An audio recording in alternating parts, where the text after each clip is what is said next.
میں یہ چاہتا ہوں جہاں پر آ کر ہم رکے تھے وہیں سے ہم پھر آگے بڑھتے ہیں.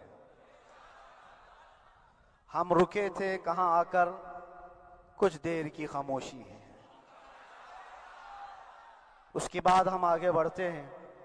اس لیے کہ مجھے کوئی شعر اب یاد کرانے کی ضرورت نہیں اور نہ ہی کسی کے سامنے کچھ بولنے کی ضرورت ہے. الصلاۃ والسلام علی رسولہ سید الانس والجان وعلی آلہ واصحابہ ذوی الخیر والاحسان، اما بعد فاعوذ باللہ من الشیطان الرجیم، بسم اللہ الرحمن الرحیم. وقل جاء الحق وزهق الباطل ان الباطل كان زهوقا. صدق اللہ مولانا العظیم. بارگاہ رسالت مآب صلی اللہ علیہ وسلم میں درود پاک کا ہدیہ پیش کریں. اللہم صلی علی سیدنا و مولانا محمد معدن الجود والکرم وآلہ واصحابہ الکرام وابنہ الکریم وبارک وسلم صلاة دائمتا سرمدا ابدا. عزیزان گرامی وقار، میں یہ چاہتا ہوں جہاں پر آ کر ہم رکے تھے وہیں سے ہم پھر آگے بڑھتے ہیں. ہم رکے تھے کہاں آ کر؟ کچھ دیر کی خاموشی ہے، اس کے بعد ہم آگے بڑھتے ہیں. اس لیے کہ مجھے کوئی شعر اب یاد کرانے کی ضرورت نہیں اور نہ ہی کسی کے سامنے کچھ بولنے کی ضرورت ہے. حالات تو ایسے تھے کہ جو نان مسلم تھے وہ بھی ہمیں جیل میں دیکھ کر یہی کہتے تھے کہ آپ ہی نے کہا یہ فلاں بات. ہم نے کہا اللہ تبارک و تعالیٰ نے تم کو بھی یاد کرا دیا. میرے عزیزو، ستیزہ کار رہا ہے ازل سے تا امروز، شرار ابو لہبی سے چراغ مصطفی بھی. یہ آج کل کے معاملات نہیں، ابتدا سے حق اور باطل کے معرکے ہوتے رہے. لیکن ایک بات میں آپ سب کو بتانا چاہتا ہوں، مظفر کو مقید نہ سمجھ اے سیاد. سیدنا مظفر حسین کچوچوی رحمت اللہ تعالی علیہ جیل گئے تھے، قید میں تھے.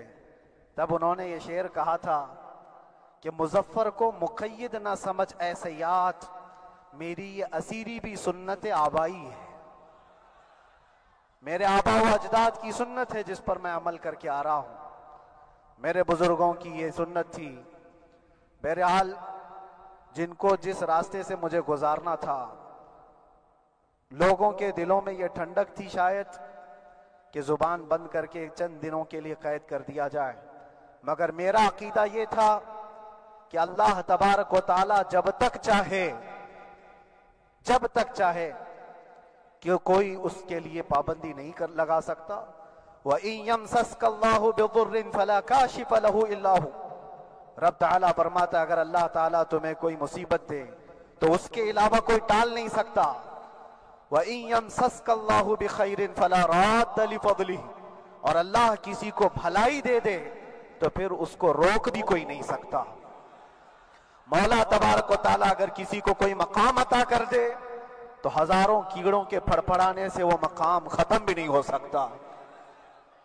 اللہ تبارک و تعالیٰ جس کو بڑھانا چاہے اس کے لیے کوئی راستہ رکاوٹ نہیں بن سکتا.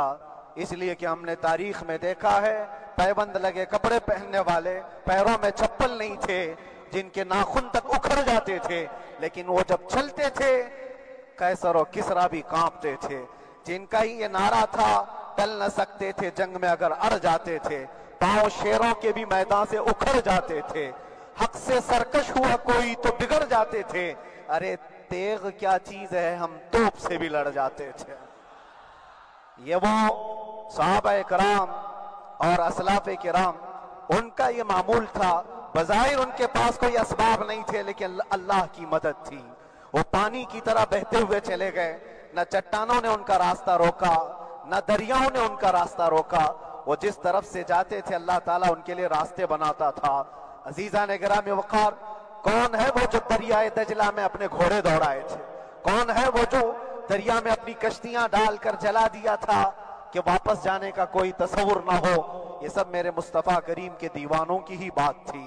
اسی لیے آج بھی دنیا گھبراتی ہے تو شانے لوگوں سے نہیں، دیوانوں سے ہی گھبراتی ہے.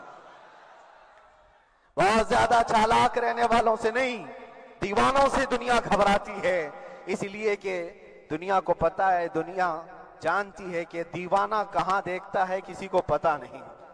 اور یہ اس دیوانے کی بات کر رہا ہوں جس کے لیے اللہ کے حبیب صلی اللہ تعالیٰ علیہ وسلم کی عزت و وقار سب سے اول ہے. عزیزان گرامی وقار، آج آپ کے سامنے حاضر آیا. یہ میرے استاد گرامی، مربی، استاذ الاساتذہ، برادر گرامی حضرت العلامہ مفتی زبیر احمد صاحب قبلہ ادام اللہ اقبالہ، جنہوں نے دن رات ایک کر دیے تھے. میرے خیال سے 8 مہینے میں جتنے ان کے بال سفید ہوئے اس سے زیادہ نہیں ہوئے ہوں گے. صرف اس لیے نہیں کہ ایک بھائی کے لیے، اس لیے بھی لڑ رہے تھے کہ ایک عالم کے لیے جس سے دین کا بہت سارا حصہ وابستہ ہے. ان کی محنتیں رائگاں نہ گئیں. بہت سارے میرے احباب و اقربا، خاص طور پر مدن پورہ اور وکرولی سے، جنہوں نے اپنے گھر بار چھوڑ کر میرے لیے دوڑتے بھاگتے رہے. اللہ رب العزت اس بات کا شاہد ہے، ایک ایک دن اندر میں نے سب کے لیے دعائیں کی ہیں. اور ایسا نہیں کہ کوئی دن بھولا جاتا. اور باہر کی ہمیشہ یہ خبریں آتی رہتی ہیں کہ حالات کیسے کے کیسے ہوتے جا رہے ہیں. کبھی اگر گھبراہٹ اور بے چینی ہوتی تو میرے عزیزوں صرف ایک ہی بات ہمارے پاس تھی علاج کے لیے. ایک ہی علاج تھا. جب بے چینی بڑھ جاتی، اپنوں سے رابطہ نہیں ہو پاتا اور کسی کے خبر نہ پہنچتی، کھانے پینے کی تکلیفیں، رہنے سہنے کی مصیبتیں جب سر پر آتی تو ایک ہی علاج تھا، ان کے نثار کوئی کیسے ہی رنج میں ہو، ان کے نثار کوئی کیسے ہی رنج میں ہو. جب یاد آ گئے ہیں سب غم بھلا دیے ہیں، جب یاد آ گئے ہیں سب غم بھلا دیے ہیں.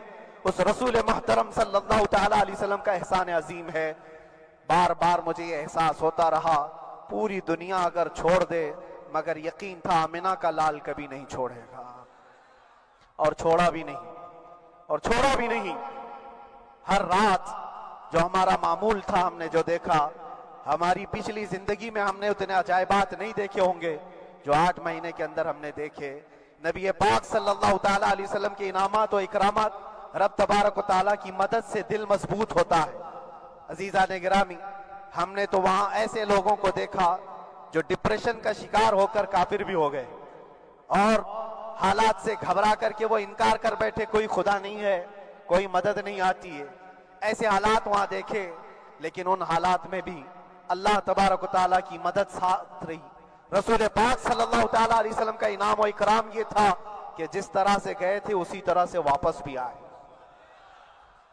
جس طرح سے گئے تھے ویسی واپس آئے.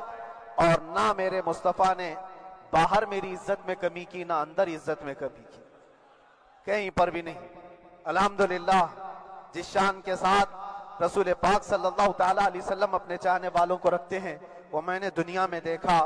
اور پھر یہ عرض کیا آقا، آج آپ کی عزت پر بات کرنے والے کو چاہے وہ 1000 کال کوٹری کے اندر ہو، آپ عزت کے ساتھ بٹھاتے ہیں تو پھر قیامت کے دن اس کی عزت کا کیا حال ہوگا.